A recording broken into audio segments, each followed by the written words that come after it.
Good evening, ladies and gentlemen. I'll start in English this time. No other languages.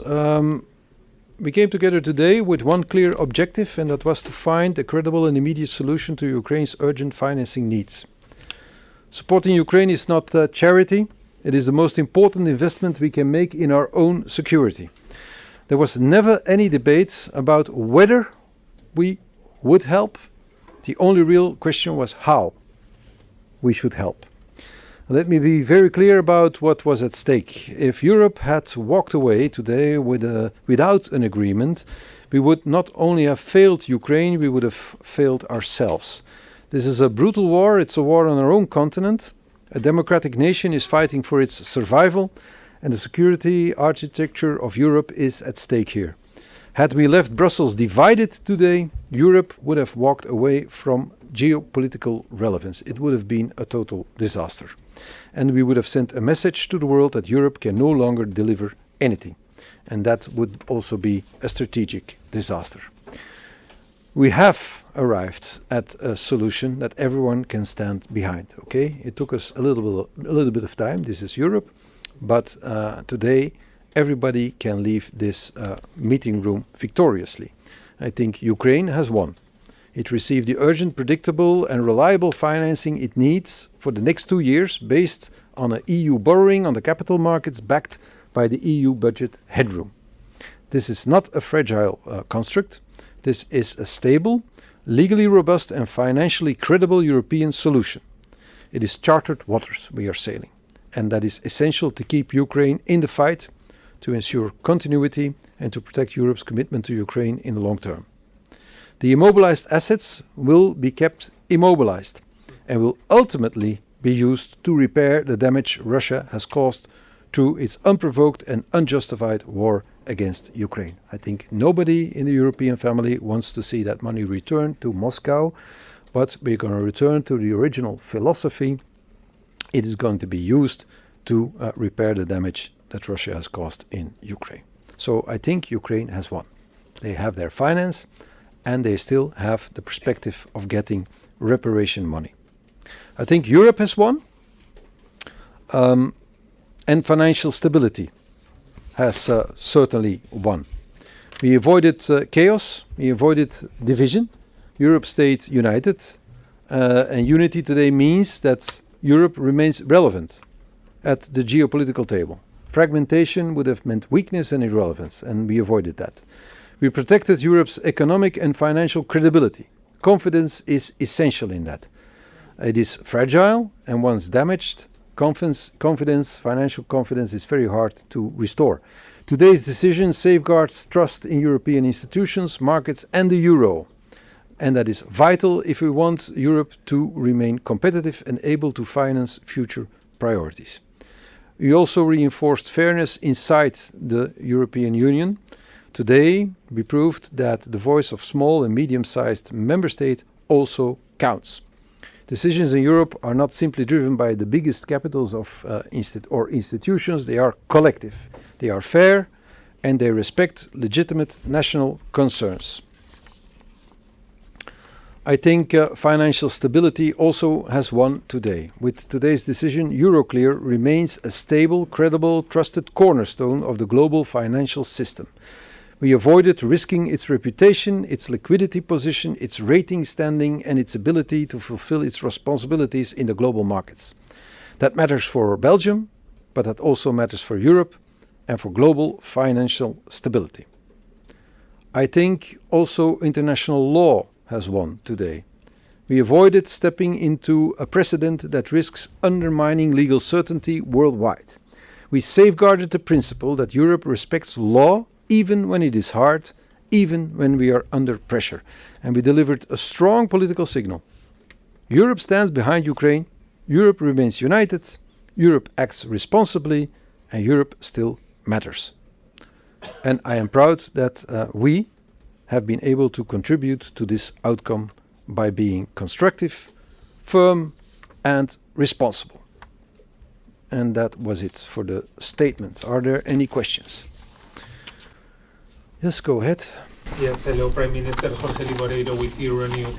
Today you received a very detailed compromise by the European Commission and the European Council addressing your concerns that you have raised and that we all know.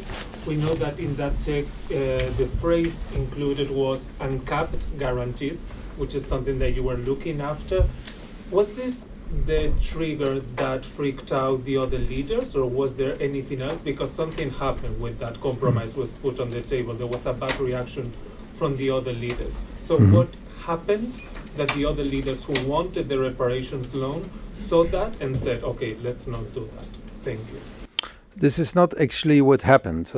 We worked with the Commission, with our legal team, our financial experts, to make a text on which a reparation loan scheme could be based, which is not easy because there are many loose ends, there are many financial and legal risks to it. So writing a text that covers the entire operation is not that easy. The uncapped part where you are referring to was never in the text, it was in between brackets. It was the last point between brackets that still had to be decided. So it wasn't in the text, it was a point to decide. It had nothing to do with the reparation loan in itself. The idea of putting the money in a debt instrument and giving it to Ukraine is something that needs to be guaranteed by the member states.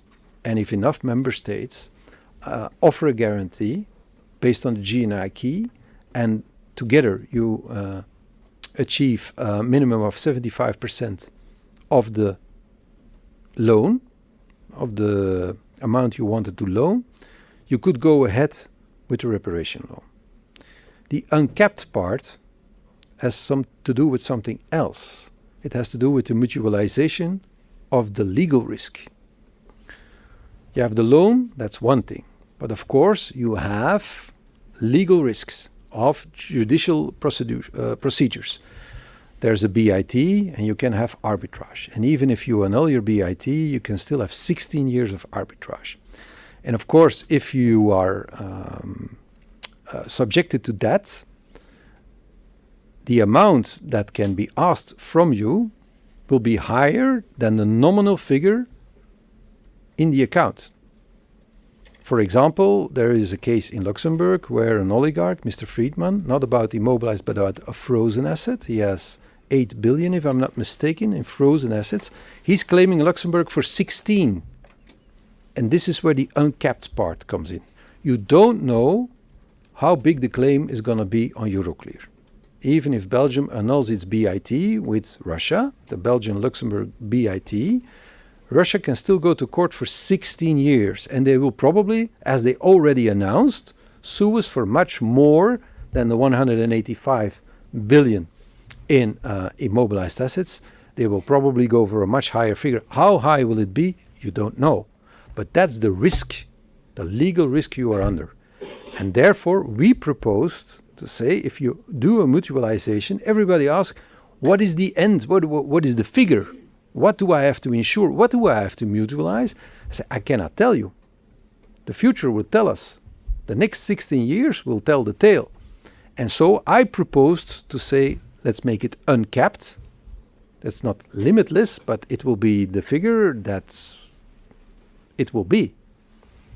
And of course, many member states are nervous about words like uncapped, because if you have to explain before Parliament that you do the mutualization and that the mutualization was for an uncapped amount, I can imagine that it is hard to explain. But of course, as it was still between brackets, we were willing to negotiate about this, maybe compromise about this. But to tell you the truth, sir, there were so many other questions and so many other things when they were clarified by reading the text. A legal text makes some things very clear on implication, financial and legal, that this was not the decisive element. It was an element that everybody mentioned, you are right, and probably they will, if they give you an overview of the debate, they will mention the uncapped part, but it's certainly not true that this was the essential thing that made the reparation loan sink. Certainly as it was between brackets. So it wasn't even a certain element in the proposal. It was the only element between brackets. So a bracket means if you table a proposal with brackets, that it has to be decided. I hope this was clear. I know it's one, it is late. Two, it is very technical, and three, I'm very, very tired. So I hope it was still more or less clear. We'll go to the next gentleman, then the nice lady, and then you, and then you. Thank you very much. Jack Parrock with DW. It sounds from your opening statement that you're done with this now, that this discussion around the reparations loan and the frozen assets is done. Is that the case? Can we come back to this in January, February, so on and so forth? And also, you mentioned in your opening statement winning a lot. We won this, we won that. Do you feel like a winner? Do you feel like Belgium has won in this issue, that this is for you a big diplomatic win? I think in my opening statement I said I think Ukraine has won, Europe has won, financial stability has won. I don't think I mentioned myself as a winner. Maybe at the end just a little bit, because I contributed to finding a solution for Ukraine, which was of the essence. We couldn't leave here without a solution for Ukraine. That would have been the end of us, of all our geopolitical relevance. But I haven't talked in terms of winning and losing. Is the reparation loan off the table? I think the text is very, very good, because it mentions, of course, that we have no intention whatsoever of giving the immobilized assets back to Putin. We have no intention of letting somebody else outside Europe decide about this. They have been immobilized for an indefinite period. It is the Europeans who will decide what happens to it, and our intention is to give it to Ukraine as the reparation. It's a reparation loan. The word says it itself. It serves to reparate what has been done to you by the aggressor. And that idea is still in the text, and I'm 100% behind it. An idea that I didn't like very much, but that I tried to put in a legal text, is to already during the war take the money and in a, I cannot call it a confiscation, but it looked like a confiscation, to put it in a lookalike confiscation scheme, because legally it's too risky. It opens up a lot of financial uncertainty and legal risks that are just too hard to manage. And I think finally, with the discussion, we took a lot of hours, everybody realized this. So you're not willing to discuss this in the new year? I'm poor little Belgium. I'm willing to discuss anything you like, sir. Anything you like. Bring it on. And I'll discuss about it. The lady. Thank you, Laura. You work for the Financial Times. You say the reparations loan might not come back. I never said that. The nice gentleman just mentioned that he wants to talk about it in January already. I don't think this is realistic. You have to know, we took a decision for 2 years. The headroom decision is not for 6 months or a year. It's 26, 27, 28. Of course, the new multi-annual framework kicks in, and everybody around the table has the idea. We all hope the war will be over with an acceptable peace for Ukraine. But in 2028, when the war is still going on, it will probably be a structural element in the new multi-annual framework. So if we've bridged the 2 years to the multi-annual framework, we don't need a reparation loan anymore. If we could get it done, it's something on the side. But in any case, the money stays immobilized, and the money will go eventually to Ukraine. However, Euroclear already faces a legal claim by Russia, which is quite high. You don't have any national guarantees now from your fellow member states. How are you going to deal with this? How will you help Euroclear if this money is seized after all?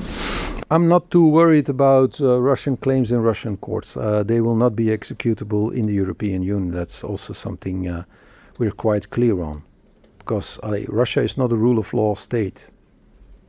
If they want to seize assets in Russia, they probably will.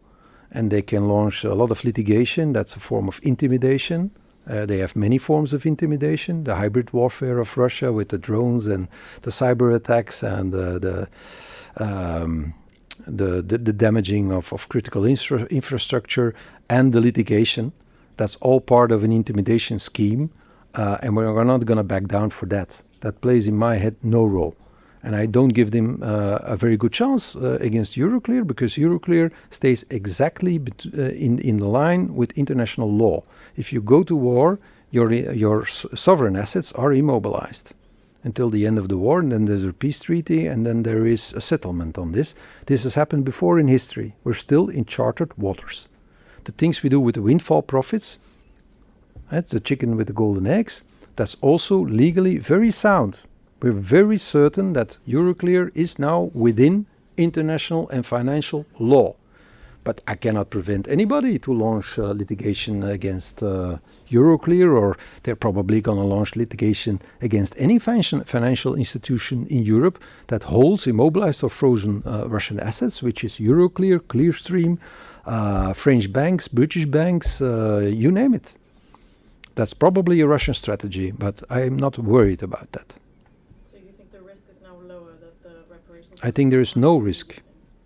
The reparation loan would have put Euroclear in uncharted and very risky, shady waters. It would have given Russia an opportunity to attack Euroclear legally. It would have given them a yellow brick road to start counter-confiscations in Russia and mobilizing our money. This is the thing I always was warning about. If you take Putin's money, the central bank money, and you give it to Ukraine, then the money's gone. You don't have it anymore. You use your leverage. You cannot use it for reparations. The money's gone. But you also might enable Putin to mobilize the same amount in counter-confiscations. He will take 17 billion of Euroclear of frozen assets immediately. And then he will start, of course, looking for other billions that he can confiscate of Western money, frozen assets in Russia, private enterprise companies, maybe jurisdictions outside Russia that are friendly to him, Belarus, China, Hong Kong, South Africa. And at the end of the day, you might notice that you have helped him.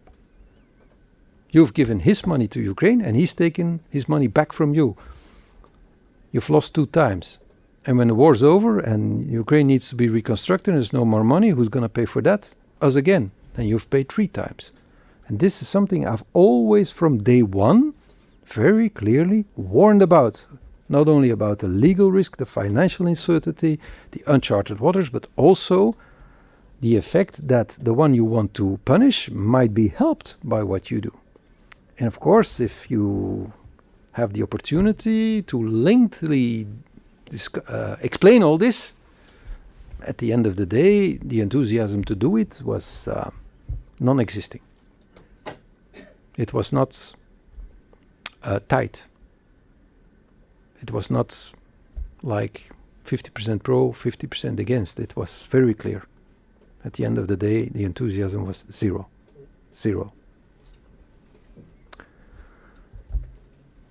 Yeah, go ahead with the white shirt. That's you. Yeah, thank you very much. Jorge Valera with Bloomberg. 2 questions, please. First one, do you think that this formula to finance Ukraine, a peace deal between with Russia, is more possible by the end of the year? And secondly, if you could tell us, following up on the question of my colleague, if you could tell us in what moment you felt that the mood shifted in the room from reparation plan to this joint debt formula? I'll start with the second question. I was never nervous or worried about this because I had 2 options. Either we could do the reparation loan, but then with a legal text that covered all the risks, or we could do the headroom solution. Both were good for me. I could have accepted the reparation loans if they would have accepted my legal text, which they didn't, for the uncapped and many other reasons. They didn't want to do it. So, okay, fine. So option B, headroom. I was the one who last month blocked the idea of going to this council with 1 option, if you remember correctly. I said, no, it has to be options plural. I want 2 options on the table. And that is why we had a plan B.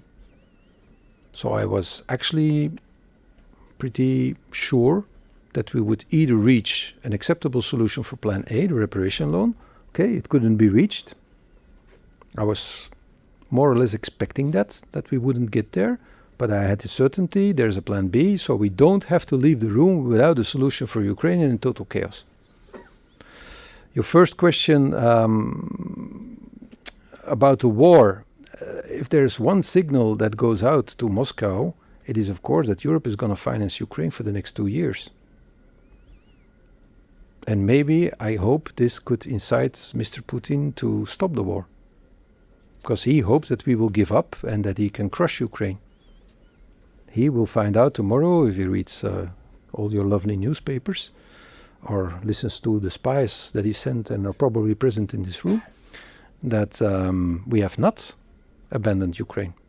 We have not abandoned, and we haven't given him the opportunity for all the counter-confiscations. He cannot mobilize our money. So he loses 2 times. In my view, Putin has lost 2 times. He has no leverage on us with Euroclear, and 2, he knows now that Ukraine will be in the fight, that Europe will provide enough financial support that Ukraine can stay in the fight. So this is good news for Ukraine, bad news for Putin. We'll start here and then go to the second row. Yes, hi, Matteo Bagnoli, the National Italian News Agency. One thing that the headroom option was uncertain, it was that, as I understand, it needs unanimity. Mm-hmm. And the whole debate about the asset also arose because there was no unanimity. Now, clearly, there is unanimity. So what happened that magically created unanimity for this? Magically. There's no magic to politics. It's just hard work behind the screens. I'm not going to tell you all the things I do behind the screens because that's the secret of the kitchen. But if you want a certain decision, then you prepare and you talk to people. I don't think anybody was ready, willing and able to let this meeting go by without a decision, because that's disastrous for the European family. That means that there's pressure on everybody. And maybe people who certainly don't want to do the reparation loan can be convinced to be more cooperative towards Plan B. And if you talk to these people in time and you prepare them, then you can have a soft landing. Do you think then there will be political consequences because, somebody spent a lot of political capital on Plan A? I don't think so, no. I don't think there will be any political consequences. I think the main thing was getting the financing for Ukraine on the road. As long as the headroom option seemed to be troubled by the fact that it could be blocked, it was not illogical to go for the reparations loan. But once it became clear that the 3 countries who were not so enthusiastic, neither for the reparation loan, neither for the headroom, could be swinged to just opt out on the headroom, we had an easy landing. And again, if you more or less know your job and you prepare these things and you talk to people beforehand, then these meetings become more or less predictable as meetings with 27 people can be. But I invested a lot in talking to many people. So I was not very nervous today. I came prepared. Yes. Yes, thank you very much. Thomas Mann, listener, you're active. I have a question about the impact that these events of the last few weeks have had on your relationship with your colleagues. I mean, we saw that Mette Frederiksen, Danish Prime Minister, said in an interview, I think it was this morning or last night, that the EU should be ready to go ahead with the reparations loan, even if Belgium isn't on board with it. We know that at Coreper, Denmark was very quick to shelve the joint debt alternative. So I was wondering, do you think, has this damaged your relationship with Mette Frederiksen? And is this relationship replicable? And also with Friedrich Merz, I saw your appearance at the Parliament today, and you were making jokes about him, saying, German... Jokes? Yeah. I did not make jokes about Friedrich Merz. I wouldn't dare. Which joke? Well, the joke about the German speakers. Not all German speakers are as nice as... I literally said, nicht alle Deutschsprachigen sind so freundlich wie Sie, aber sie sind alle freundlich. Okay, right. Anyway. Should quote me completely. Das Wahre ist das Ganze, mein Freund. In your view, are these relationships, have they been damaged? And if they have been damaged, can they be... Listen, politics is not a softball game. Huh? It's hardball. And if there are big interests at stake, it can clash. And a normal politician, when he takes a decision, he lets go of all the emotions that were attached to it. For me, the reparations loan was not a good idea. I tried to get it done. So I was loyal. They asked me, please do an effort to get it done. So I negotiated the text with the Commission to make it possible. When we explained the text, there came so many questions that I said, I told you so. I told you so. There are a lot of loose ends, and if you start pulling at the loose ends and the strings, the thing collapses. And we had to go to option B. Of course, some people did not like it, because they would have preferred to have the reparation loan, because there's also a geopolitical motivation behind it. They want to punish Putin by taking his money. And I understand. And certainly countries close to Russia, who live in an animosity with Russia, found this emotionally satisfying, the idea of taking Putin's money. But politics is not about emotion, it's a rational job. And rationality has prevailed. And I think if you recognize that your opponent in a debate was rational and constructive, then you have to let go of negative emotions. Quickly, I can do it. In an instant. Can I ask just one more question about Ukraine? Some people think I have no emotions even. And maybe they're right. All right. I just have one more question about Ukraine's funding needs. I mean, the Commission itself has estimated that Ukraine needs 135 billion in the next 2 years. They're pledging to cover 2/3. I mean, are you confident that other international partners can plug the gap? And would you? But Europe is not alone. Huh? We're not alone in the financing. This is G7. We did our part. Huh? The European part. We can cover the European part. And I think we will be there. I think certainly at the IMF there will be a sigh of relief, because they are waiting for $25 billion, 20 billion in euros, and they need it in January, the green light. So we can call them tomorrow, say we will be there, because the European loan, that's chartered waters. You can do it in a few days. You have the best rating, you call the markets, the money's there. So this is good news. It's good news for Ukraine.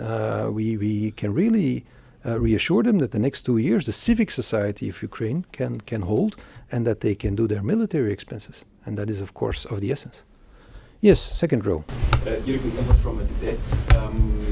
Following up on the questions of my colleagues, you say in the end it was a rational decision, but haven't some politicians around the table lost a big political fight, not to name Friedrich Merz and Ursula von der Leyen, who initially proposed the reparations loan. She defended it. She worked out that option in detail, and in the end it failed. There was only one thing in this match that decides win or lose, and that is a solution for Ukraine. So in my view, it is a win. Because those who wanted the reparation loan are the ones who are most advocating financing of Ukraine. And they go home with a win. Ukraine has its money. Maybe not the way they wanted it. Maybe not the way they were pushing for. But it is in the end of the day, in my language that you also speak, you should not complain about the color of the cat. If it can catch a mouse, it is fine. And I have a cat in my office. It is grey and it does not catch mouses. Mice. But I love it anyway. Yes. No. You. Sorry. Yeah. First, Stana, and then we'll come to you. No. Go ahead. So an important decision because it opens the door for a more general use of Eurobonds in the future. Oh, that's a very naughty question. This is of course something that certain leaders around the table is an aspect of the solution that they might not like so much. But necessity breaks law, as they say in Dutch. The choice between that and having no solution, the lesser of two evils was chosen. It is a big amount, but for the European Union, let's be honest, it's not the end of the world. We're talking about amounts that can easily be absorbed by the European Union as a whole. The man with the flowery shirt. Olivier Lebussy from La Libre Belgique. So the solution is enhanced cooperation for Eurowing with the headroom.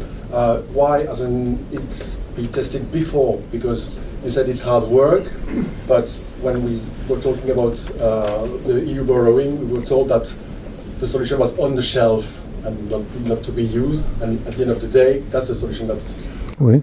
used. So why wasn't it tested before? The enhanced cooperation. me dit, je pense que beaucoup de partenaires autour de la table préféraient simplement de lancer l'instrument du reparation loan, que c'était une préférence politique et aussi une préférence géopolitique qu'ils ont défendue et qu'ils ont voulu éviter un emprunt commun pour la raison que votre collègue a déjà mentionnée, que ça provoque l'idée de Eurobonds, que certains pays n'aiment pas du tout. Mais à la fin, je pense que après qu'on a constaté collectivement qu'on ne peut pas avancer ou qu'on ne pourrait pas avancer avec les reparation loans, même ces pays étaient soulagés de constater qu'il n'y avait pas de blocage pour l'utilisation du headroom. Parce que ça, c'était la grande crainte, hein, l'unanimité. Il y avait 3 pays autour de la table dont on sait très bien qu'ils ne sont pas aux mêmes longueurs d'onde que les autres concernant l'Ukraine. Donc, cela était un vrai danger. Donc, je peux m'imaginer qu'ils avaient une vraie crainte, après la chute des reparation loans, de devoir sortir avec aucune solution pour l'Ukraine. Et je pense que tout le monde était soulagé de constater à un moment donné que M. Orban, M. Babiš et M. Fico, tous les 3 disaient presque en même temps, on va pas vous bloquer. On ne va pas vous bloquer. Si vous voulez avancer avec les Drooms et organiser le financement de l'Ukraine ainsi, on va vous demander un opt-out et les jeux sont faits.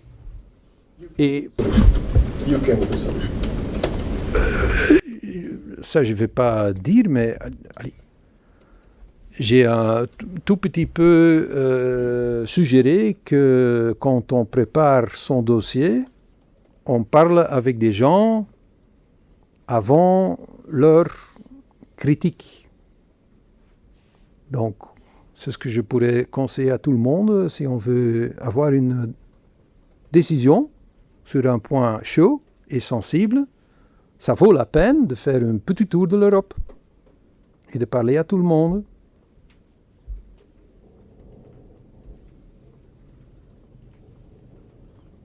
Voilà, c'est fait. Encore un?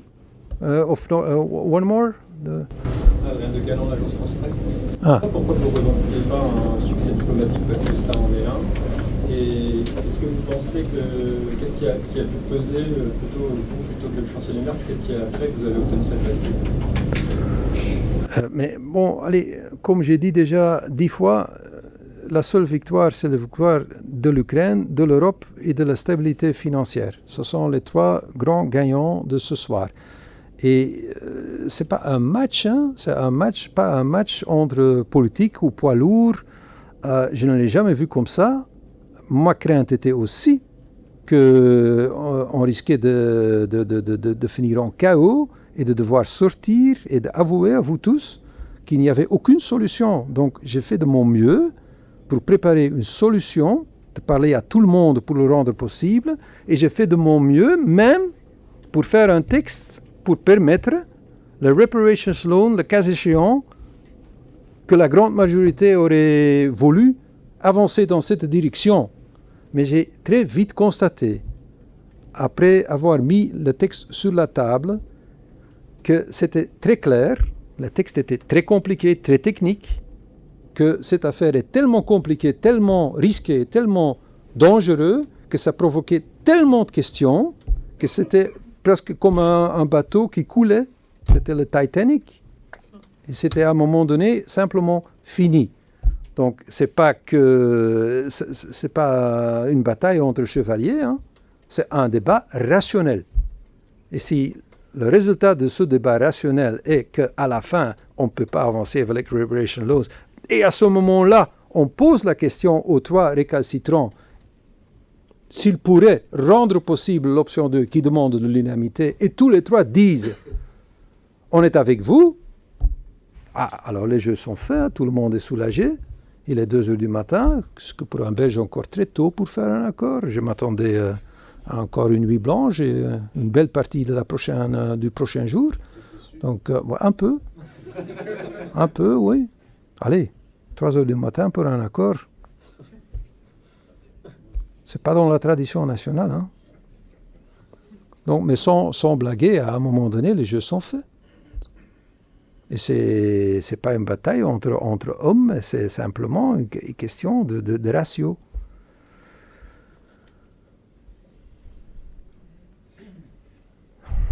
Just the last one. Do you think Ursula von der Leyen made a mistake investing so much capital in this proposal? Mais non, pas du tout.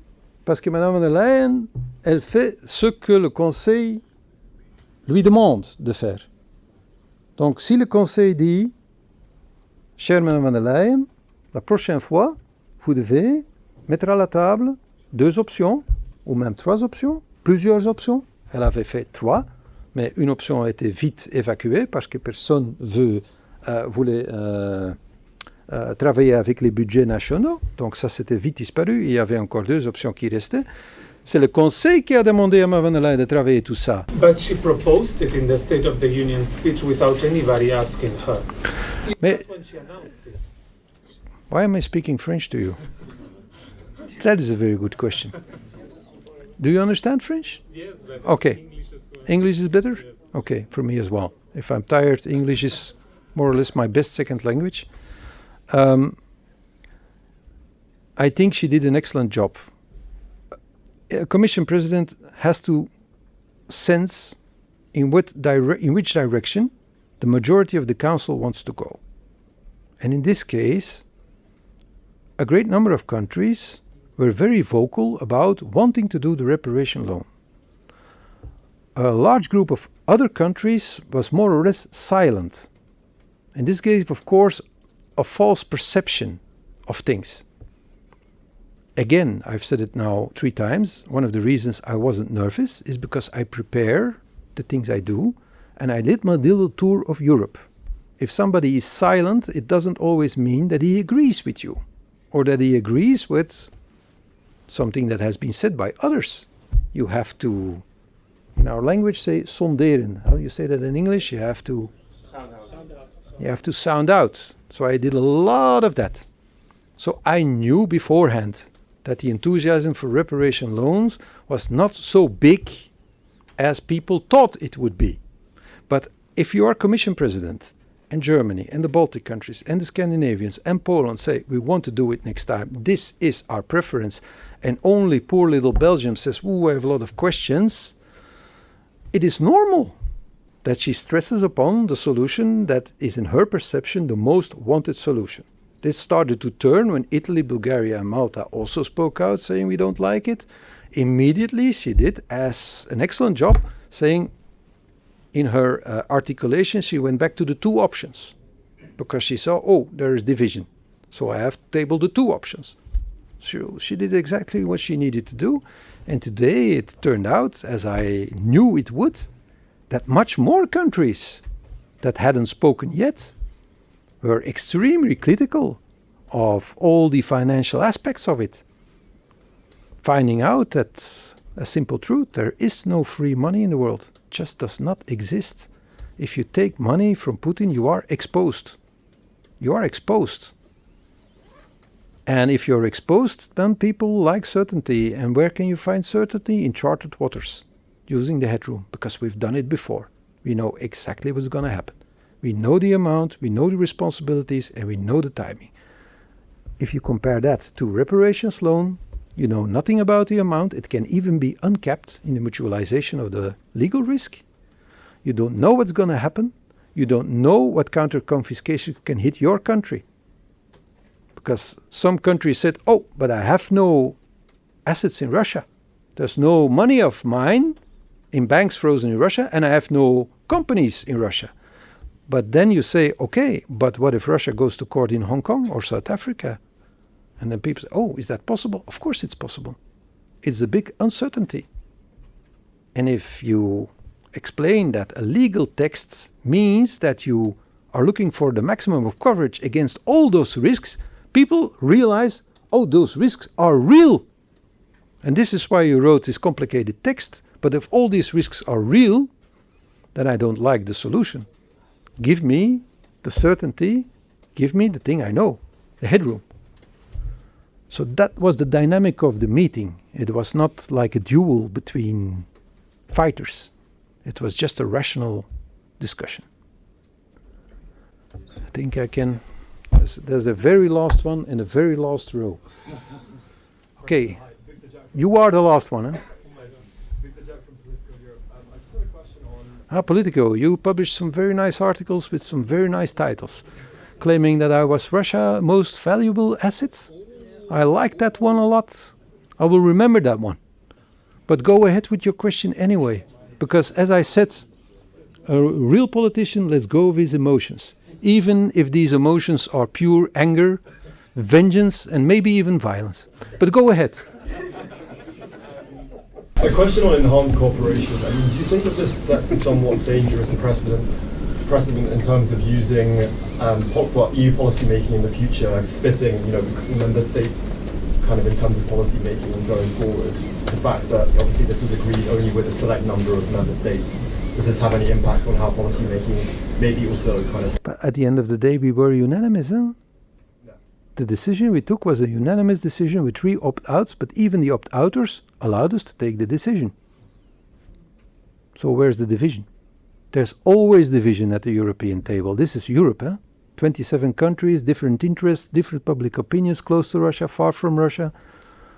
We're not all playing in the same ball game.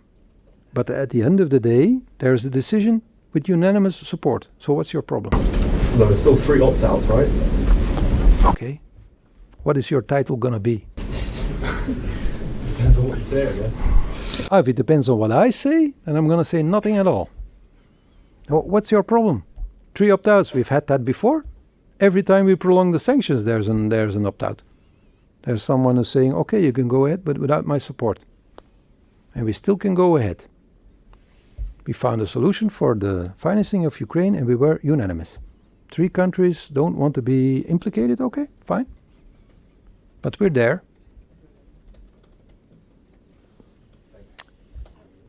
That's good, but now I have to go to my dacha in St. Petersburg, where my neighbor is Depardieu, and then across the street there is Assad. And I think I can become mayor of that little village. Maybe that could be your title.